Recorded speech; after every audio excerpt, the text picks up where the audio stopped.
I think it's really hard for me to dispense advice to other people. I mean, you can't really, in my mind, especially having just been through it myself, who am I to give advice on anything? I mean, if somebody wants something a certain way and they can afford it, go for it. I think it all has to do with where you are in your sort of headspace personally and financially, and what your tolerance is for imperfection.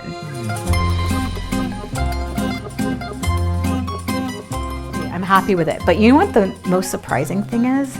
All my food fits in that, well, we're calling it a larder, but it's really an armoire. Yeah. So it's not styled or anything.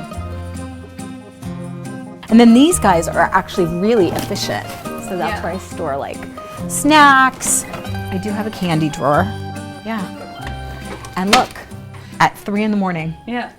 So anyway, this is the larder, and it really does perform well. I was very concerned that I wouldn't be able to fit everything in, but I've not had a moment where I've been like, oh my God. You have to get creative. When you're doing a kitchen like this and you're choosing to leave a lot of the uppers undressed, you have to be willing to sacrifice. You have to be willing to get creative with your storage. So for example, that cabinet is where I keep my water bottles, which again, I really don't care, but you know, there's nothing else in it. I don't take fridge space up with drinks, right? So this is a beverage fridge, not a wine fridge. That's worked out really well. And then I keep overage in here. What was your idea behind the island? It's more like a work table than it is an island. It's up on legs, so it doesn't go down to the floor. It's not like a big box of storage. Again, I could have had more storage here, but I wanted the 4 of us to be able to eat as a family here. So Doug sits here and the 3 of us sit there. But had I wanted more utility, I could have chose just 3 stools, and this could have been very, very useful.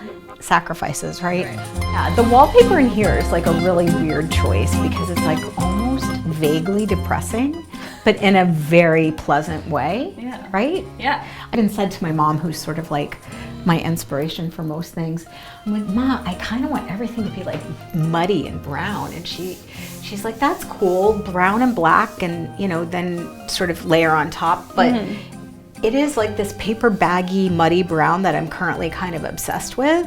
And it really fits, I think, in the Tudor space. But it's a historic, this is an archival print by Brunswick that they still make. And I bet you I'm like the only person that ordered it in like the last 60 years. So when we were renovating, the one thing Jess kept reiterating to me was, do you want a coat closet? Do you want a coat closet?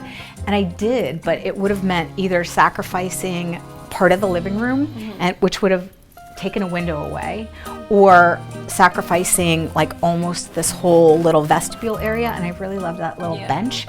So I thought, you know what? This is another one of those decisions where I'm going to kind of wing it and choose visual over utility.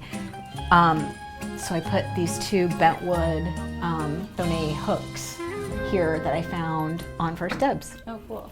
Yeah, they're really cool. They're very fragile, and you're really not supposed to hang anything on them, which is why I put them here for my coat closet. Up we go.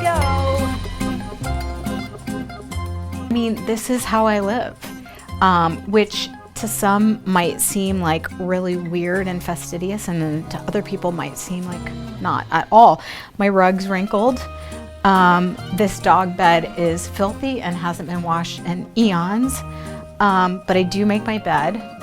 And that little picture wall has been in every bedroom we've ever shared. So I just put it back the way it was. And this bedroom was super duper creepy, remember? At the beginning? It was like Jackie Kennedy's Grey Gardens times, like mothball. Ugh, it was terrible. And I didn't make a whole lot of mistakes here. I made some, and some of the mistakes I made, I was conscious that I was making while I was making them. But I wouldn't say they were mistakes, they were more choices. Because you never have, like, regardless of your budget or the size of the house, nothing is ever perfect. Here's our bathroom, again, in its natural state. The shower door is open, there's product. I'm a pretty neat person, but like I really wanted to show it like it really is. And this is how it is. I mean, we keep our toothpaste on a tray and stuff's out. Written, these are killer. I don't know how I lived without medicine cabinets. These are amazing. Look at the storage. Huge. And the mirror. Oh, wow. Yeah, so, I know. but when we were designing the vanities for this house, I was hell-bent on them not being cabinets. I wanted them to be freestanding pieces of furniture. It looks like an old chest. It's what it's meant to look like. If you look at the finish, I did not use reclaimed wood, but bespoke, like made these kind of dings and wormholes and all kinds of irregularities. And, you know, when I bang something into it, it kind of gets prettier. So I'm looking forward to it developing more of a patina. So the idea of bathroom vanities being furniture came very naturally. This is my baby, definitely. So the whole thing, the whole nature of, I guess, what I see my future being is kind of encapsulated in this bathroom vanity, as weird as that sounds. Oh, but I do have this fruit cellar, which Jen over in England, if you're watching, let's see whose fruit cellar is better. Yours or mine? Yours with your apples from like 1941? Or my American Girl dolls? Let's let the readers decide.